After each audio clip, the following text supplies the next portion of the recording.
The Israelite Nation, Worldwide Ministries.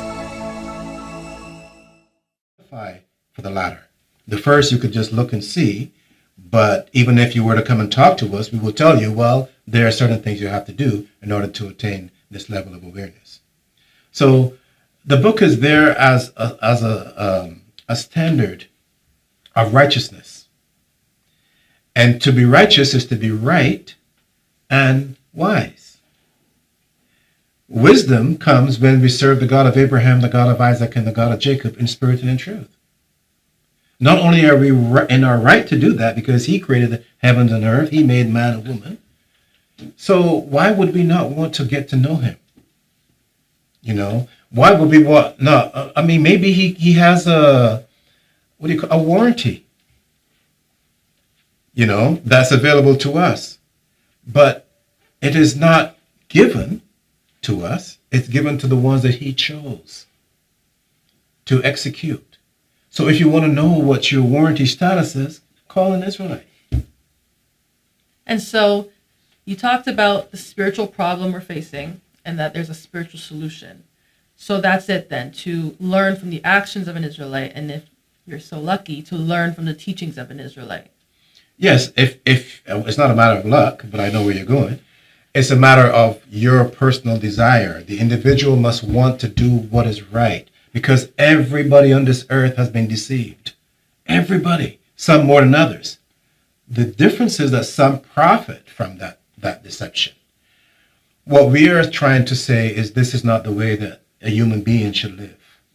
There's a better way. The whole issue of racism, for example, is a lie in the sense that there is no race. So if you are against someone because they have what you don't have, then why not get to know that person and ask them to share? Share with you. Yes, there may be certain standards and conditions that you have to meet, but so what? Isn't it worth it? If you want it that badly, I'm sure it's worth it. So get to know that individual.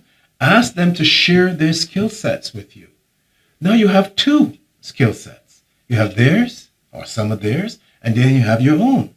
Let us pool those resources and build, and then see the results. And if the results are so favorable, then bring some others in or go to another level higher. And it gets better and better as we go. But to engage in some derogatory behavioral pattern, that is racism, that shows that the person engaging in that derogatory behavior is filth, trash, garbage. What do you do with that garbage? You call the guys to pick it up, right? And burn it. So my point is that it speaks to a mental disorder when I see issues of racism and people being tarnished because of the color of their skin. This is melanin, a creation of the God of Israel. It's everywhere, in everybody. And when I say everybody, I mean everybody, right? Everybody has it. Even people that don't look like us has it. It is just that we have a special layer on the outside that most people don't have. But that's okay. That shouldn't stop you from getting to know the Creator and to understand your gifts, your talents, and to use those gifts and talents to glorify Him. This is what it's all about. It's not about us. Because when we think that we are all that, we end up realizing that we're nothing but trash. Because I can't go up to heaven. If I pass, heaven forbid, I go back to the earth. All of this is gone, right? But if I can share while I'm here with somebody, whether they look like me or not, we can build together. And our Father will get the glory. And maybe, if I can say this, He may even bring me back for another session. Another go around. Another go around, yeah. Because why? I have proven to Him, or I would have proven to Him, that I'm worthy. I'm worthy of His leadership, of His glorification. And I'm not doing it on my own. I'm doing it based on the Spirit that he has given me, or he's leased to me, right? And this is why what we do here at the Israelite nation is so exciting, because we share with the world knowledge of our Father, which they have no access to unless we share it from the script, the Holy Script. And I like that the way you said it. It's not about me or you. It's not about us individuals. It's really about the God of Israel and glorifying his name. And so in that sense, it's not about skin color. It's not about where you come from or anything like that. The end goal, the common objective is to glorify his name and speak his truth. Yes, yes. But unfortunately, the way the world has been, the narrative of the world is completely contrary. Because, as I said, I go back to the time of the Teutonic tribes. As I said at the beginning, those that live north of, and I'm talking about the Angles and the Goths and the Saxons and the Varangians and the Barbarians, and there's a whole list of them. There's probably close to 100. They're very good. The Vikings, you've probably watched that on television. I have. They're very good at military exploits, but they have no understanding whatsoever. Totally dumb and stupid, totally uncivilized, right? They're the ones that came down in the 4th century and overran the entire Roman Empire, destroyed everything, right? They're the ones that established Christianity. And they did it in conjunction with the Eastern brothers on the eastern side. The Ashkenazi, who was a grandson of Japhet, and Ashkenazi Khazars. They bonded together and they did what they did. And now the entire world is being fooled and deceived by them. They have adopted the spirit of the serpent seed. All of this we can read in the Bible. And this is why I'm here to let people know that there's another way. They don't have to go with what is trending. They should go with what is truth. And in order to get to the truth, they have to come to the Israelite nation. They have to be taught by an Israelite, right? If you're being taught by someone that's changing the names in the Bible, run and don't look back. If they are trying to speak a language that is not native to the person that is teaching it, run and don't look back, because all they're trying to do is deceive you, and that's not what the Bible is all about. The Bible should be a book of light, because the whole world is darkness, and unless the truth comes out, we will always be living in darkness. And this is the key. That's the solution. That's the solution. And I'm not going to get into all the examples, but there is so much on so many different levels. There is something in the Holy Scriptures for everybody based on their God-given talent. Everybody, right? If you're a carpenter, there is carpentry there. There's a temple that has to be built. Now, it is true that this temple will be built without hands, for example, but the concept still has to be there. So we still need carpenters to come in, right? Because you don't want someone going out to, again, I don't know a lot of the different places here, and buying furniture before they have allocated a space for that furniture in the house. That's where the carpenters and the designers come in.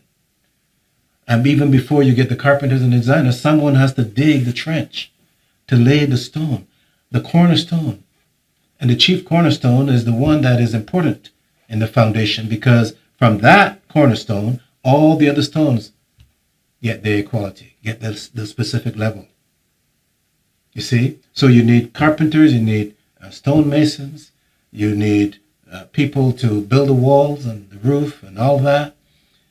But the key here, and this is the mystery, you and I, as Israelites, we are the precious stones. And so it sounds like you're saying as well that, and I've heard people say this, that, the Bible was written so long ago, everything in it happened so long ago that it's not applicable to today. And it doesn't speak to our lives today. So can you kind of address that? You've already kind of touched on some ways that it does apply to us today, but could you maybe address that a bit more? Yes, you must be listening to Christians. That's why we say, be careful who you talk to. That's why our mothers would say, don't talk to strangers.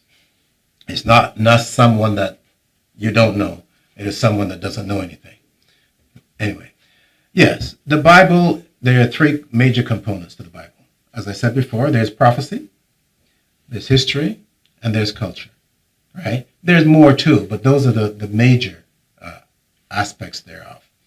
The prophecy obviously was spoken years ago, and they have a way of unfolding at the right time.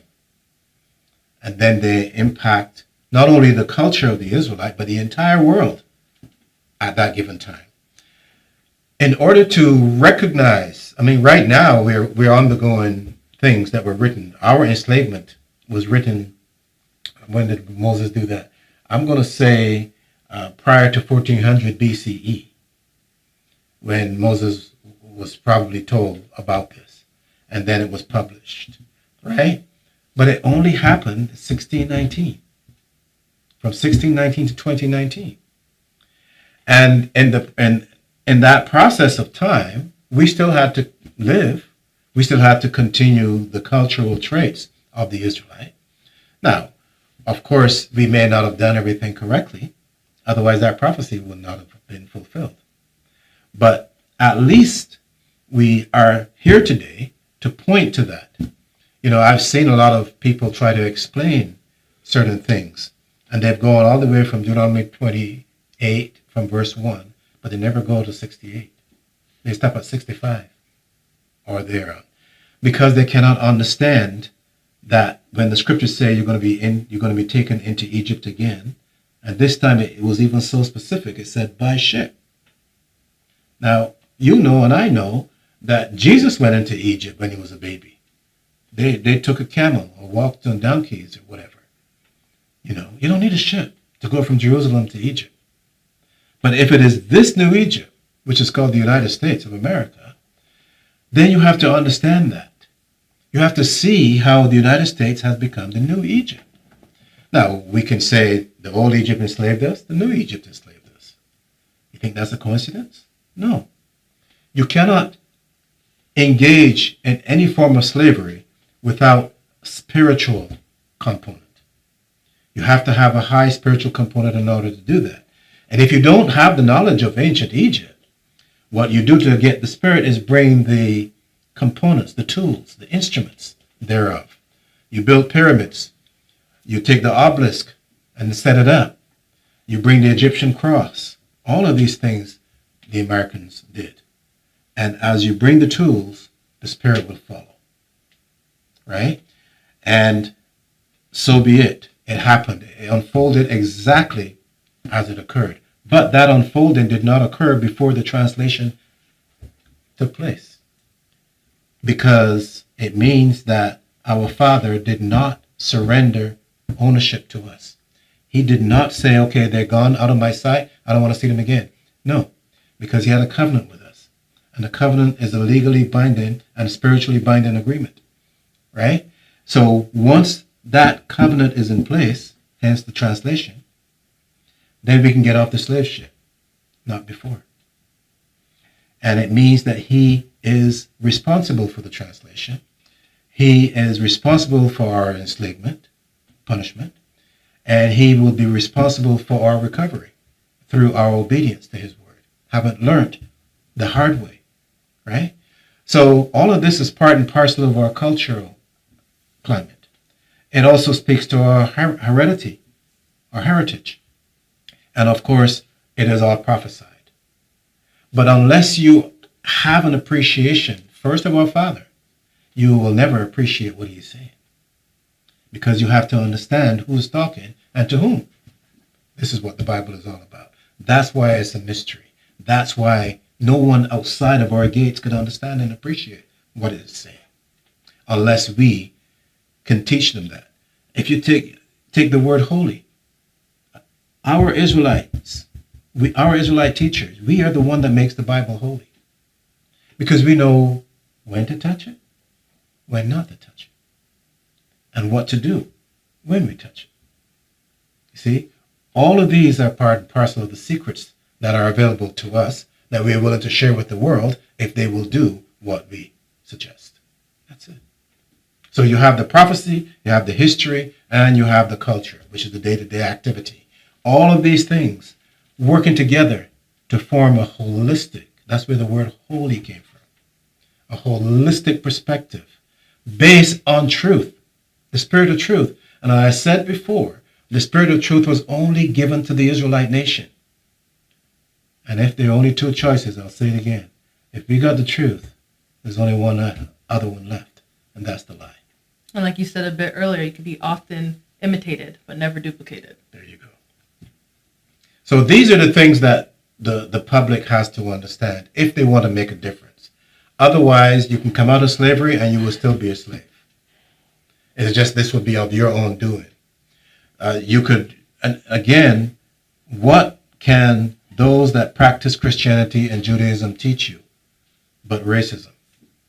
What can those that practice Hebrew Israelite teach you but foolishness?